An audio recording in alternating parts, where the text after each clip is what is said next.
Tokopedia. Di sini bisa dilihat anggotanya siapa aja. Yang pertama ada Redzi Andari Rusli, Daryl Wujdan Falih, Muhammad Ghaffar Bakar Rahman, saya, Giovanni Nadika, dan Bima Aditya Ramadan. Next slide. Di sini kita akan membahas, bisa dilihat di situ, apa yang kita akan bahas. Selanjutnya. Ya, yang pertama di sini ada proses bisnis. Proses bisnis ini keseluruhan merupakan serangkaian langkah, tugas, dan aktivitas yang terjadi dalam suatu organisasi atau bisnis berdasarkan tema aplikasi yang disepakati dan akan dirancang dapat dimodelkan proses bisnis secara keseluruhan dalam flowchart sebagai berikut. Dan ini bisa dilihat ini flowchart kita kayak gimana dan proses bisnisnya. Selanjutnya. Ya, yang di sini ada user needs. Di tahap ini dilakukan analisis terkait data yang diperoleh dari user persona. Detail kebutuhan pengguna dapat dilihat pada tabel berikut. Ini tabelnya ini terdiri dari 3 poin, yaitu goals, needs, dan requirements. Bisa dilihat goals, needs, dan requirement-nya di tabel ini. Selanjutnya,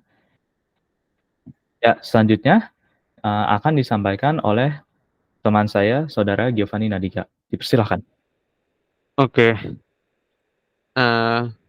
Kali ini saya akan membahas tentang functional requirement. Pada tahap ini dilakukan analisis terkait data yang diperoleh dari user persona.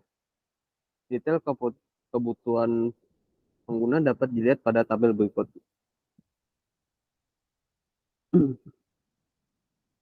Dan selanjutnya non-functional requirement. Pada tahap ini dilakukan analisis terkait data yang diperoleh dari user persona. Detail kebutuhan pengguna dapat dilihat pada tabel berikut.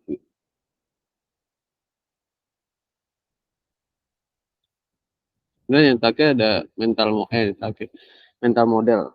Mental model merupakan representasi internal dari konseptualisasi dan pemahaman seseorang tentang sesuatu yang berkembang secara bertahap melalui pengalaman, pelatihan, dan instruksi. Berdasarkan proses bisnis dan user persona, mental model dapat dirancang di gambar sebelah ini.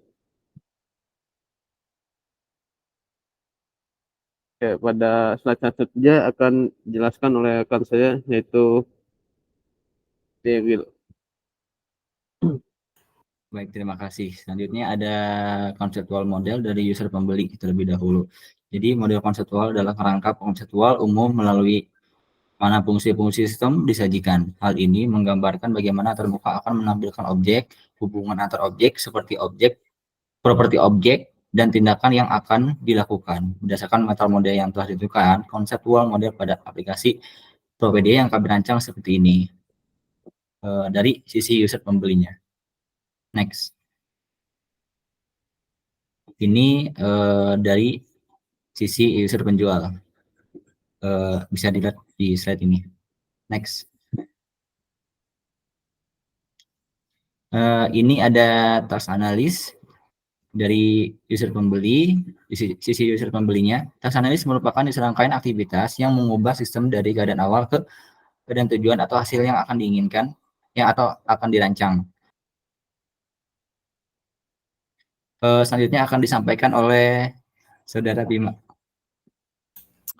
Oke, terima kasih. Jadi untuk tes analisis user penjual bisa dilihat dari tes analisisnya ada user pembeli properti, lalu ke bawahnya lagi ada registrasi login akun, mencari properti yang diinginkan, deskripsi properti, transaksi, pembeli dan evaluasi, dan lain-lainnya. Lalu lanjut. Di sini ada desain standar. Nah, dalam UI, standar desain menggambarkan penampilan dan perilaku antarmuka, serta memberikan panduan tentang penggunaan komponen sistem dengan benar. Bisa dilihat untuk prinsip desain untuk aplikasi properti dan juga desain antarmuka pengguna. Oke, jadi sekarang kita masuk ke penentu dan justifikasi input device. Nah, pastinya dalam input device itu ada sebuah pilar. Nah, pilarnya ini penentu dan justifikasi. Nah, ada 3, yaitu user test, modality dan platform, dan eksplorasi. Nah, untuk user test itu penentuan input device memperhatikan bagaimana perangkat dan metode input mendukung user, pembeli dan penjual untuk mengerjakan task sesuai dengan mental modelnya. Yang kedua itu ada modality dan platform. Penentuan input device memperhatikan bagaimana perangkat dan metode input yang dipilih sesuai dengan kapabilitas platform sistem. Nah, yang terakhir ada eksplorasi, yaitu penentuan beberapa alternatif dari input device yang berpotensi untuk membantu pengerjaan tes disajikan. Nah, untuk selanjutnya akan diserahkan kepada teman saya yaitu Giovanni Nadika. Oke, selanjutnya ada penentuan dan justifikasi output device.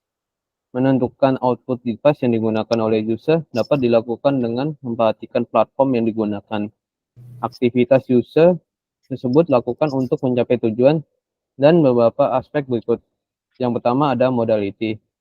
Screen visual, sound, atau haptic sesuai dengan platform sistem yang dipilih.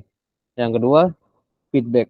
Merupakan perangkat dan metode output yang dipilih memberikan feedback yang intuitif terhadap input yang diberikan oleh user atau status dari sistem.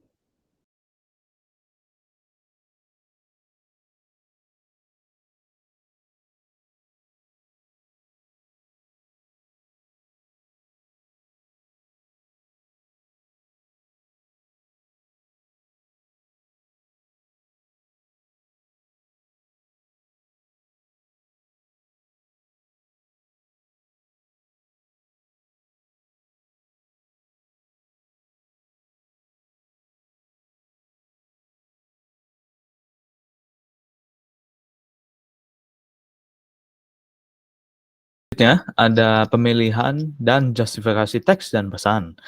Dalam memilih teks dan pesan yang akan ditampilkan, diperlukan memperhatikan karakteristik pengguna, jenis pesan yang disampaikan, dan juga harus meliputi beberapa aspek. Ada 4. Yang pertama ini ada readability. Ini termasuk label, kata, dan kalimat yang dapat dimengerti, pemilihan teks familiar, singkat, lengkap, dan konsisten. Yang kedua ada convey, sistem status, yaitu teks dan cara penyampaian yang dipilih sesuai dengan informasi yang ingin disampaikan oleh sistem. 3 adalah UI control. Pemilihan teks sesuai dengan kapabilitas dan batasan dari UI control. Yang keempat ada user task, pemilihan teks mendukung user untuk menyelesaikan tasknya secara efektif dan intuitif, dan saya tadi ada kesalahan, ada 5. Yang kelima itu ada eksplorasi, yaitu beberapa alternatif dari teks/mikrocopy yang berpotensi untuk membantu pengerjaan task yang disajikan. Oke, baik, selanjutnya ada pemilihan yang B, pemilihan feedback, assistance, dan guidance. Dalam menentukan feedback, asisten dan guidance harus memperhatikan karakteristik pengguna dan beberapa aspek berikut. Yang pertama ada operation time, jenis feedback mempertimbangkan dan menyediakan dengan durasi operasi dan time delay. Yang kedua ada error prevention, pemilihan UI control pemilihan UI control mengurangi kemungkinan user untuk melakukan error saat melakukan task atau melakukan tugas. Yang ketiga ada detection and correction, yaitu terdapat mekanisme untuk pendeteksian error saat user sedang melakukan task. User disajikan pilihan untuk melanjutkan atau recover task setelah terjadi error.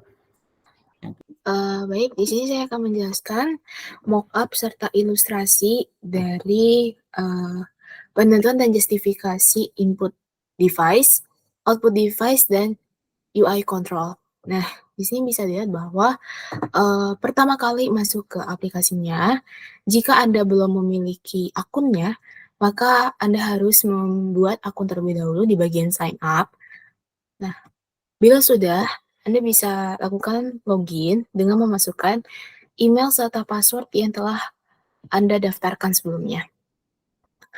Lalu ini untuk bagian awal beranda, bisa dilihat bahwa terdapat fitur-fitur seperti cari kategori, beranda, chat, jual, iklan saya, dan akun saya. Oke, di sini kalian bisa mencari properti yang Anda inginkan di search bar seperti ini kira-kira.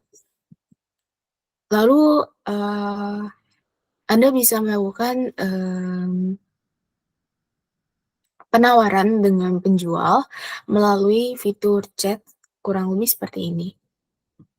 Lalu ada fitur di mana pembeli bisa jadi penjual dengan adanya fitur jual. Jadi di sini bisa menampilkan properti yang ingin Anda jual dengan mengisi kolom-kolom yang telah tersedia. Nah, perlu adanya izin akses ke GPS untuk mengetahui lokasi pasti dari properti yang ingin Anda jual. Ketika semua data sudah terisi, jangan lupa untuk menge-save data tersebut. Sebelum data di-save, kalian juga bisa melakukan foto atau memfoto properti yang ingin Anda jual untuk memastikan keakuratan dari properti tersebut. Lalu di sini ada fitur selain virtual keyboard yang tadi adalah yaitu fitur voice di mana sebagai ganti dari fitur virtual keyboard untuk mencari properti yang Anda inginkan. Sama juga seperti sebelumnya, yaitu di fitur chat ada selain virtual keyboard yaitu fitur voice yang untuk bisa membantu dalam hal komunikasi antara pembeli dan penjual. Lalu di sini ada notifikasi bila Anda mendapatkan notifikasi dari aplikasi ini. Kemudian ini adalah salah satu fitur video, yaitu menampilkan video dari hasil ketika Anda ingin melihat properti Anda secara digital. Lalu di sini ada drop down, yaitu di mana kategorinya akan disesuaikan dengan Anda sebagai penjual. Jika Anda dalam kondisi ingin menjual properti Anda, Anda bisa memilih apakah kategori properti Anda itu termasuk apartemen, rumah, tanah, ruko, atau kos-kosan.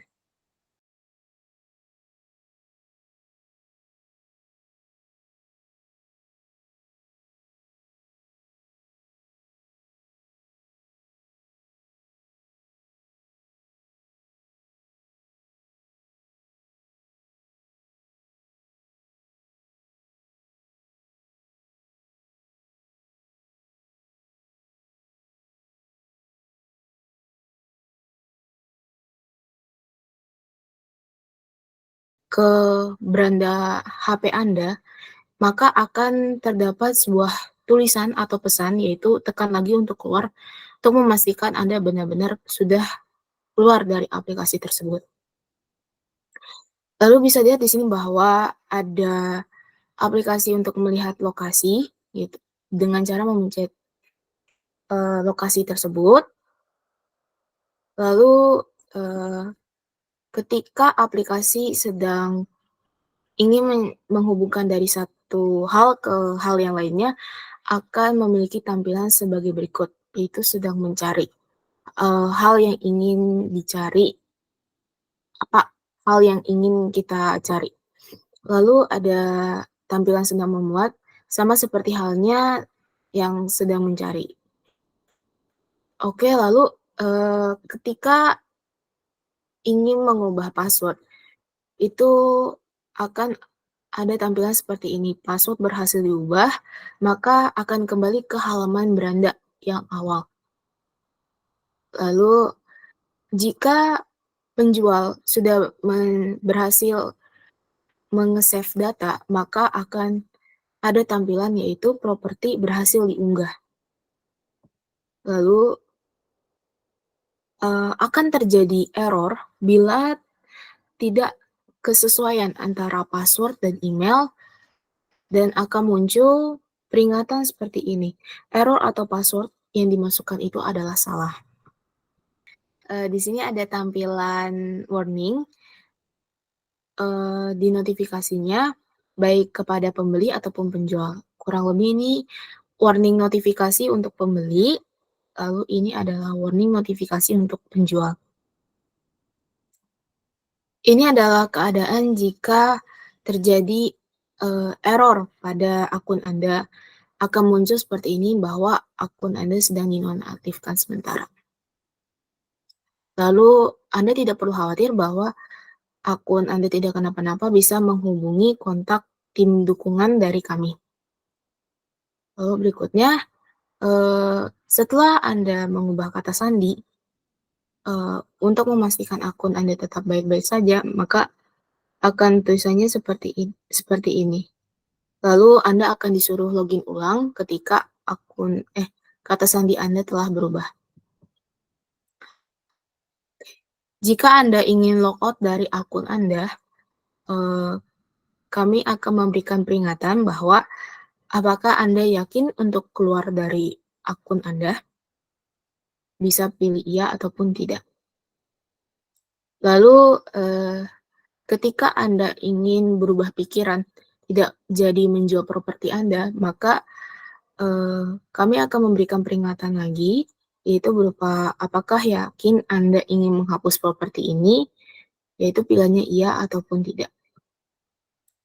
Lalu adapun sama seperti hal sebelumnya, bahwa kami menampilkan beberapa tawaran di sini seperti 500 iklan, 20 iklan, dan lain sebagainya. Jika Anda memasukkan lebih dari iklan yang telah tersedia, maka aplikasi tersebut akan memberikan peringatan bahwa nominal yang Anda inputkan tidak ada di tawaran atau paket yang ada di sini. Lalu, jika Anda tidak mengisi atau dalam keadaan kosong, baik di email ataupun password ataupun keduanya, lalu Anda memencet login, maka akan muncul peringatan yaitu email atau password salah, karena Anda belum memasukkan email ataupun password itu. Lalu, di sini kami akan memberikan peringatan bahwa foto atau video yang ingin diunggah oleh penjual itu harus dalam berbentuk format JPEG ataupun JPEG. Oke. Lalu, jika Anda salah mengetik di search bar seperti rumah tanpa atap, maka kami akan memberikan pilihan lain yaitu rumah tanpa pagar, yaitu membetulkan typo yang Anda tulis di search bar. Ini merupakan tampilan dari ketika foto atau video Anda sedang diunggah. Terlihat dari adanya ikon unggahan di sebelah sini. Sekian dari kelompok kami. Kurang lebihnya mohon maaf. Wassalamualaikum warahmatullahi wabarakatuh. Terima kasih.